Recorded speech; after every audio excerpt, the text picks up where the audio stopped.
Now I'd like to introduce Dr. Blaise Aguirre.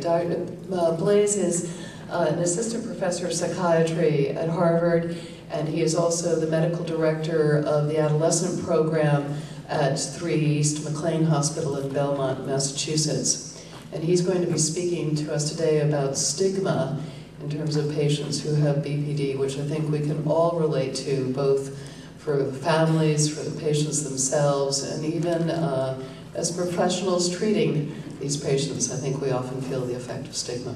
So we welcome you, Blaise. He's also the spearhead of this conference, so we thank him for that.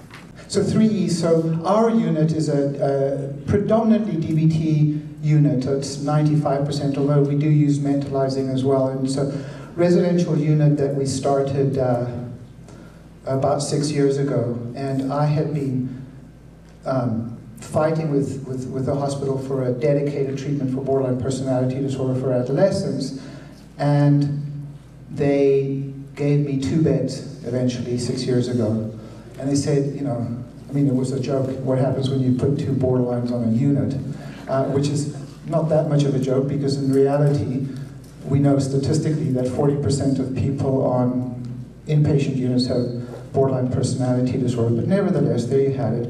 And today we have 29 beds across our continuum, and we have a partial program that has 12 patients.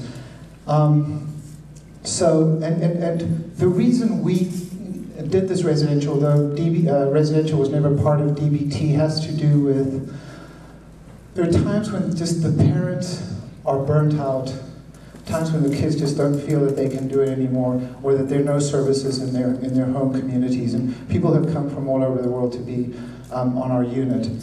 But the majority of people who receive treatment, if they receive treatment, do so on an outpatient basis. So certainly our model is not the standard of care, and most people ought to be receiving treatment on an outpatient basis. The other thing is this. This year has been a year of travel. I've been in the Middle East, Europe, all over the United States lecturing on BPD. And the attitudes that people bring to BPD are so varied depending on where you are. And this might be a very BPD-friendly audience, but I was in the Midwest a couple of weekends ago, and a therapist stood up and said, look, I just refuse to treat these people, because I have a perfect record, and I don't want to be blamed for treatment failure. Now, I had the urge of using the microphone as a blunt weapon, to be honest with you. But you get it too. But part of that is that lots of people just don't know about this condition, and so for me, fighting the stigma has become like the thing. And so here I am.